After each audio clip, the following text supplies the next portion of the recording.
जिस दिन नरसिंह भगवान प्रकट हुए, चारों तरफ जब क्रोध किया गया, चारों तरफ आपको कहा था पंचमी, अष्टमी, एकादशी, प्रदोष, शिवरात्रि, अमावस्या, पूर्णिमा, इस दिन ये 7 दिवस आपको बताए थे और कहा गया था कि 5-5 दिए लगाना शाम के समय पर, बन सके उन दिए को लंबी बाती का।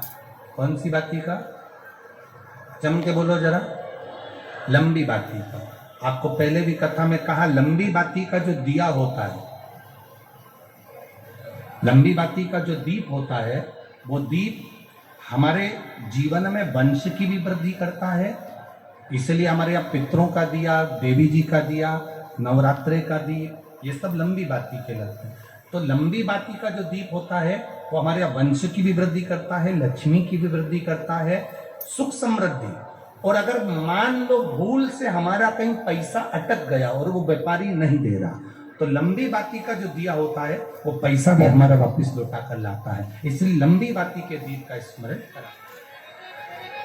अब पहला दिन निकल गया, भगवान नरसिंह का प्रागट्य हो गया। भगवान नरसिंह प्रकट हुए, क्रोध कम नहीं हुआ, उनका क्रोध बढ़ गया। जब क्रोध बढ़ता गया, जब उनका क्रोध बढ़ता, सारे देवताओं ने देवाधिदेव महादेव से प्रार्थना, भगवान शिव से प्रार्थना,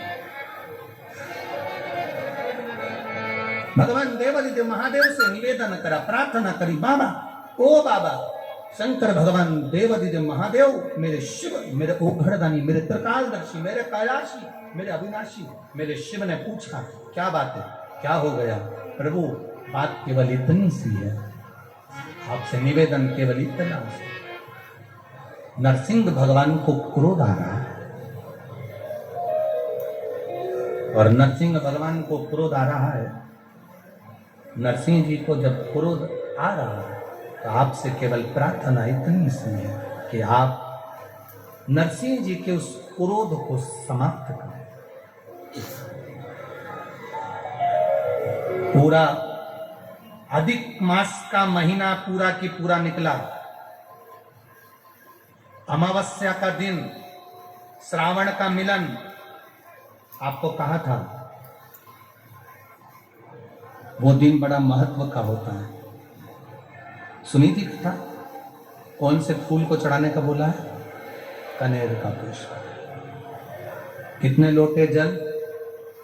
2 लोटे जल। और बड़ा खास दिन है। हमारे बीच में आदरणीय महामंडलेश्वर जी पधारे, एक बार जोरदार ताली बजाकर दंडवत प्रणाम। वो दिन आप रूप में खास माना है। वो दिन अपने आप में एक खास दिन माना है। कारण क्यों खास है उसमें फिर निवेदन करेंगे। अधिक मास तो कार्तिक में भी आ जाएगा, अधिक मास तो आषाढ़ में भी आ जाएगा, अधिक मास तो कुंवार में भी आ जाएगा, अधिक मास तो कोई से भी महीने में तिथि, नक्षत्र, घड़ी, पल के हिसाब से आ जाएगा। पर सावन के महीने में जो अधिक मास का महीना आया है, इसके मिलन का जो बिंदु है, जिस दिन अधिक मास विराम हो रहा होता है, उस दिन सावन का जो महीना वापिस उसमें जुड़ रहा होता है। उसका एक क्रम है। जब भगवान देवाधिदेव महादेव से प्रार्थना करी गई, आप कुछ करिए। शंकर भगवान ने कहा, चिंता मत करो, 33 कोटि देवी देवता मेरे शरीर में आकर बैठ जाओ और मैं एक पक्षी का रूप धारण करता हूं। वो पक्षी बनकर जब मैं उड़ूंगा, पक्षी का रूप लेकर जब मैं उड़ूंगा,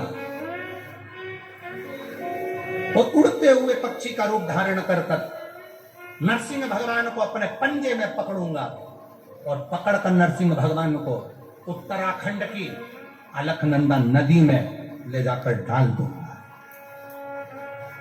भगवान शिव, भगवान शंकर, ओघड़दानी, त्रिकालदर्शी, कैलाशी, अविनाशी, मेरे शिव का एक स्वरूप, मेरे शंकर भगवान का एक स्वरूप शरम्ब पक्षी का रूप धारण करा और शिवजी ने उड़ना प्रारंभ करा। 33 कौटि देवताओं का बल लेकर भगवान शंकर जब उड़ना प्रारंभ करे और उड़ते उड़ते भगवान शंकर ने अपने पंजे में सरंब पक्षी का रूप धारण कर नरसिंह भगवान को पकड़ा और पकड़कर नरसिंह भगवान को ले जाकर अलकनंदा नदी के अंदर डाला। अलकनंदा नदी में जैसे ही डाला, डालते से ही नरसिंह भगवान का क्रोध समाप्त हो गया। वहीं पर नरसिंह भगवान की समाधि लग गई, नेत्र बंद कर कर साधना में लीन हो गए, तप में लीन।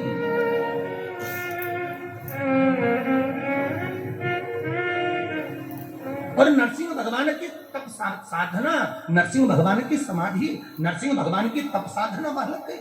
अखंड तप में नरसिंह भगवान डूब गए। जब अखंड तप में नरसिंह भगवान डूबे, अखंड तप जब नरसिंह भगवान करे, लक्ष्मी जी उनको ढूंढती ढूंढती आ गई। भगवान देवाधिदेव महादेव से जाकर प्रार्थना करी, भगवान शिव से जाकर निवेदन करें। बाबा भोलेनाथ जी से कहा मेरे पति नहीं मिल रहे हैं, आप कृपा करिए। शंकर भगवान ने कहा नरसिंह अवतार धारण करा था, क्रोध इतना ज्यादा था, उनके क्रोध को समाप्त करने के लिए अलकनंदा नदी में उनको डाला गया है। वहां से वो तप में लीन हो गए हैं। उस तप में से हम उनकी विनती कर कर उठाते हैं। शिव जी ने नरसिंह जी की स्तुति करी, नरसिंह जी उठे। बाबा भोलेनाथ ने कहा बैकुंठ का निवास करिए। भगवान नरसिंह बैकुंठ में जाकर निवास। जब नरसिंह जी बैकुंठ चले गए, जाने लगे तो ऋषियों ने, संतों ने नरसिंह भगवान को रोक कर कहा कि आपका अंश यहां रखिए।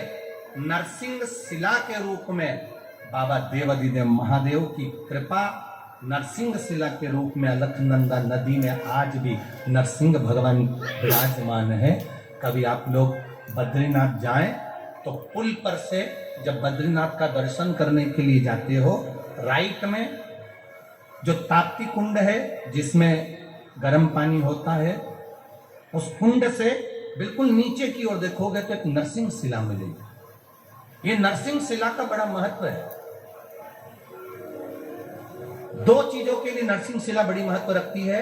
एक, अगर मान लो किसी को झटके आते हो, मिर्गी का दौरा लगता हो, बार बार बेहोश हो जाता हो, बार बार उसे झटके आ रहे हो, सारी दवाइयां कर ली हो, तो उसको पांडुकेश्वर का जल और उसी के स्वरूप में नपा हुआ एक मौली नाड़ा सिक्के में लपेट कर नरसिंह शिला की ओर डाल दिया जाता है।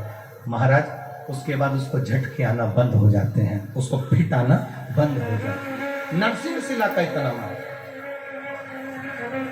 पांडुकेश्वर का जल उस जीव को हमेशा देना चाहिए जिसको झटके आते हैं, जिसको झटके आ रहे हैं। पांडुकेश्वर बद्रीनाथ जाते हैं तो बीच में पांडुकेश्वर पड़ता है। आप अगर देखेंगे तो बड़ा बोर्ड लगा हुआ है पांडुकेश्वर का। वहां उतरेंगे, जल लेंगे भोलेनाथ जी के शरीर का और वो जल बोतल में भरकर लेकर आएंगे, उसको दी पांडुकेश्वर। नरसिंह शिला, जिन पति पत्नी में झगड़ा हो गया हो, अदालत में बात चल रही हो और वो तलाक नहीं चाहते तो भी तलाक हो रहा है, किसी भी रूप में, कहीं ना कहीं किसी ना किसी रूप में आपस में संबंध बेकार हो रहे हैं, तब नरसिंह शिला का प्रयोग, मौली का प्रयोग, पूर्व में भी हमने कथा में कहा है, वो डला होगा यूट्यूब पर, वो कर सकते। भगवान शिव का अधिक मास की अमावस्या समापन और सावन का महीने का लगना, यह भगवान शंकर के शंभेश्वर रूप का प्रागट्य है। और शंभेश्वर महादेव की भगवान शिव का एक स्वरूप शंभेश्वर महादेव के रूप में प्रकट हो जाता है। भगवान देवाधिदेव महादेव का आनंद स्वरूप वहां पर रहता है।